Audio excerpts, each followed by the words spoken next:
8 Americans dead. 1,100 Iranian civilians dead. 1,000 ships stuck.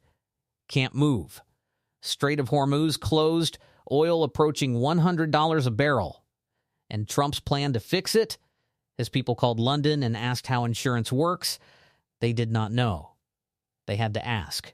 This is week 2. Good evening from New York. I'm Chris Hayes. We're monitoring 2 very scary incidents that happened today. First, a situation in Virginia at Old Dominion University, where a gunman opened fire, killing 1 person and wounding 2 others. Officials say the suspect, who is dead, had previously been convicted for ties to ISIS. We're also following an attack on a synagogue in West Bloomfield outside Detroit. A suspect rammed his car into the place of worship, apparently driving into a hallway inside the building. He is dead, and very luckily, no one else was killed. There was a half day at the preschool there that had 140 children. There are reports that the car contained explosives. We're going to have more on both of these stories coming up. But of course, all this is unfolding amid the backdrop of Donald Trump's continuing war with Iran.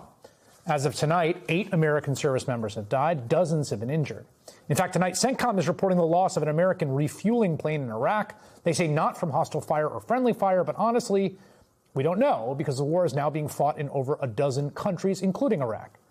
And officials throughout the region are reporting their mounting death tolls. As it stands, more than 1,300 Iranian civilians are dead, 17,000 more injured. There's millions who have been displaced. Nearly 700 people have been killed in Lebanon alone as Israel continues its incursion and strikes what it says are Hezbollah fighters there. 15 people have died inside Israel. There have been at least 70 other casualties throughout the various Gulf states. At this point, nearly 2 weeks in, it is abundantly clear, and gets clearer by the day, the White House has no plan. And honestly, quite possibly, it appears, again, didn't really bother to think about the potential consequences. Today, the Strait of Hormuz remains effectively shut down for non-Iranian ships, with Iran firing on oil tankers that try to make the journey through the very narrow strait that 20% of all global oil traffic goes through. Going through that very dangerous channel right now is something that Donald Trump says they should just do anyway. Just suck it up and go through. In his first public statement, very first public statement, Iran's new supreme leader says the strait will stay closed indefinitely. Now, as a result of the blockade being undertaken by Iranian armed forces, there's currently a backlog of at least 1,000 ships that can't go through the strait. By the way, it's not just oil, it's fertilizer, it's sulfur, which is used for a whole bunch of industrial and chemical processes. Partly because of this, largely because of this, a barrel of oil is now approaching $100 a barrel. It likely will not stop there. And astoundingly, after interviewing a dozen U.S. officials, the New York Times came to the conclusion that this White House simply didn't think this would happen, did not plan for this, which I got to say is kind of apparent to anyone watching them respond in real time. President Trump announced the U.S. Development Finance Corporation will provide political risk insurance at a very reasonable price for crude carriers and cargo ships operating in and around the Gulf.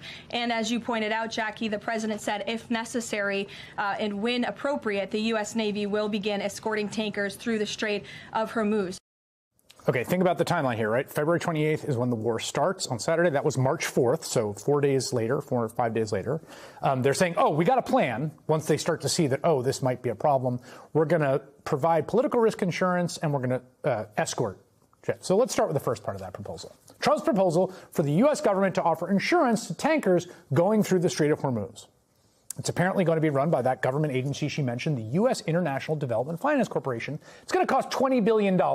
Okay, fine. But it's an unusual proposal because while there is a market around insuring ships during wartime, it's not really something the U.S. does or has any expertise in. It's actually mostly run out of the well-known insurance firm Lloyd's of London. The New York Times interviewed a dozen U.S. officials, a dozen people inside this administration, people who work for Donald Trump. And their conclusion, after talking to all of them, was that this White House simply did not think this would happen, did not plan for it.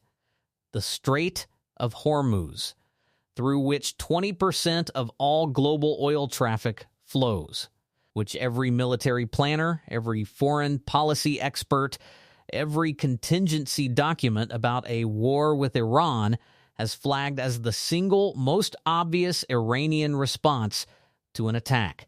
They did not think Iran would close it. This is not a surprise move. This is not a clever Iranian tactic that nobody saw coming.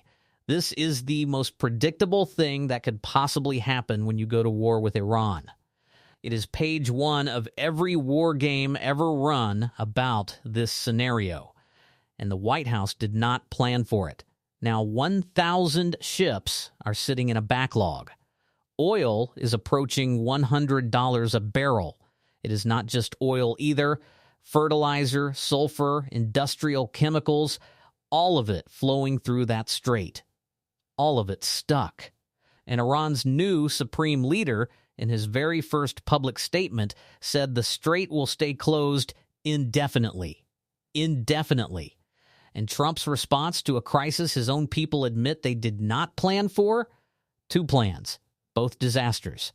Plan one, the U.S. government will offer maritime insurance to ships willing to cross the strait. Good idea, except the U.S. government has never run a maritime insurance market. It is not something America does. It is run by Lloyd's of London. So the White House, after Trump announced the plan publicly, scrambled to figure out how maritime insurance actually works. Step one of their plan was apparently calling London brokers and asking how the market operates. They announced the plan. Then they researched what the plan was. And here is the best part. Even if the insurance worked perfectly, it does not solve the problem. Because the reason ships are not going through the strait is not that they cannot get insurance. It is that Iran is going to try to sink them. As one executive of a company that runs natural gas tankers put it, it is more about the safety of the crews rather than insurance for damages. Those pesky humans who do not want to die. Plan 2. The U.S. Navy will escort tankers through the strait. Also good idea. Except Trump's own Secretary of Energy went to a meeting with foreign leaders and told them the Navy had already done it, already escorted a ship through. Done. The White House had to retract that claim. It had not happened. Then the same Secretary of Energy said it would happen soon. Then the Navy said, we simply are not ready. Not ready. To escort ships through a strait that has been a strategic choke point for decades, that every military planner knows about, that has been central to every Iran war scenario ever discussed. Not ready. And Trump's explanation for why high gas prices are actually fine, he posted on social media, the United States is the largest oil producer in the world. When oil prices go up, we make a lot of money. We make a lot of money. The oil companies make a lot of money. American families paying more at the pump, not making money. American businesses paying more for energy, fertilizer, shipping, not making money. But the oil companies are doing great. You see, any ship that wants to traverse the Strait of Hormuz can already get insurance. The reason they're not risking it is because Iran is going to try to sink them. As one executive of a company that runs natural gas tankers put it in the article, quote, it's more about the safety of the crews rather than taking on insurance for damages. Ah, yes, one thing we forgot about in our plan, those pesky humans helming the big oil transports that don't want to die. So that brings us to Trump's second plan, to have the U.S. Navy escort ships through the strait. Now, you remember earlier this week, Trump's Secretary of Energy, Chris Wright, said the U.S., ta-da, had already done it. They had already escorted a ship through the strait before the White House had to retract the claim without explanation. Now Chris Wright says it will happen eventually.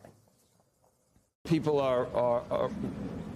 would love to see the Navy being able to escort a tanker through the strait. And earlier this week from an ex-post, it looked like that was happening. It wasn't happening. I guess the White House later said that it was incorrect. Why isn't it happening? Can it happen now? Will it happen soon that the Navy can do that?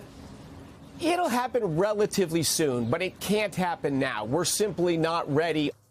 Not ready, you say? Well, I mean, you can see why you're not ready. After all, Iran did surprise attack. Oh, wait, no, actually, no. U.S. and Israel were the ones that started this, right? This round of it. So even if it does happen eventually, I got to say, I'm not sure the American public is on board with a plan that, to be really crystal clear about what we're talking about here, risks the lives of U.S. service members, many of them, aboard well-manned ships so that we can escort foreign oil tankers through the strait. Especially because, as Donald Trump now says, ready for this one? High gas prices are actually a good thing. It's a report that earlier today, the International Energy Agency agreed to coordinate the release of a record 400 million barrels of oil from various national petroleum reserves around the world, which will substantially reduce the oil prices as we end this threat to America and this threat to the world. We don't want to leave early, do we? We got to finish the job, right? Have you been briefed about how many Iran sleeper cells there could be inside the U.S. right now? I have been, and a lot of people came in through Biden with this stupid open border. But we know where most of them are. We've got our eye on all of them, I think. Okay, let's just look at that again. They came through Biden's stupid open border, right? We know where most of them are. We've got our eye on all of them, I think. There are Iranian sleeper cells, according to Donald Trump, that they know about, who are just chilling, that we're just like letting hang out. Now, I got to be clear. I don't know how seriously we should take that claim at all. I think there's some real reason for skepticism. But taking Trump at his word, it would mean, again, the government knows about Iranian sleeper agents in the U.S. there to do some terrible thing, but isn't lifting a finger to deport them. It would rather expend billions of dollars shooting unarmed protesters and nabbing and deporting kids with Spider-Man backpacks. Did you catch that last part? Iranian sleeper cells inside the United States. Trump says he has been briefed. He says they know where most of them are. He says they have got their eye on all of them. I think the President of the United States talking about Iranian agents potentially inside America, ready to do something terrible, said we have got our eye on all of them.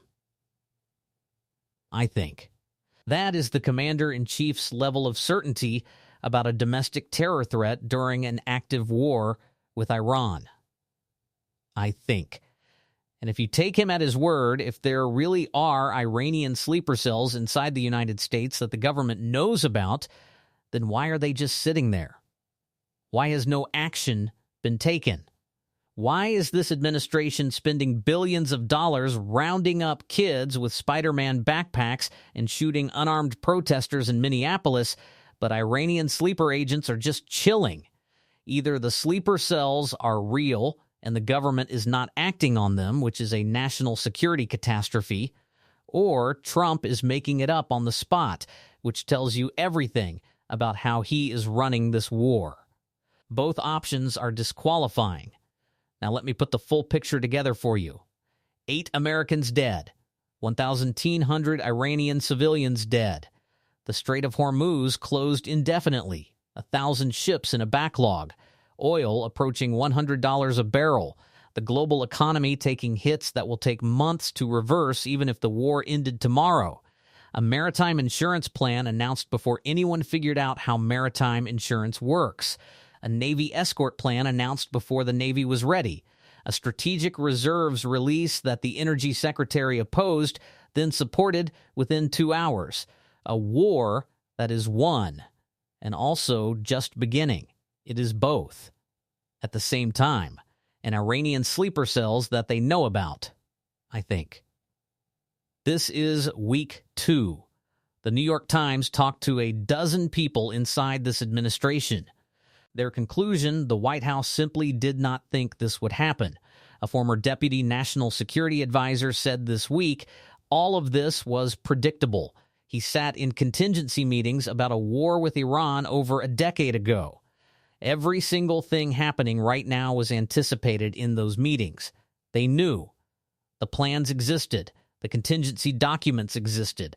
The experts who ran the scenarios existed. Trump did not ask them, did not read the documents, did not run the scenarios. He dropped bombs and waited for Iran to collapse in a day or two. Iran did not collapse. And now 1,000 ships are sitting in a backlog. 8 American families are missing someone. Gas is approaching $100 a barrel. And the president is posting on social media that high oil prices are actually good for America. The people who designed this war are not paying for it. The $6 a gallon gas will not affect their travel plans. The economic shockwaves will not touch their bank accounts.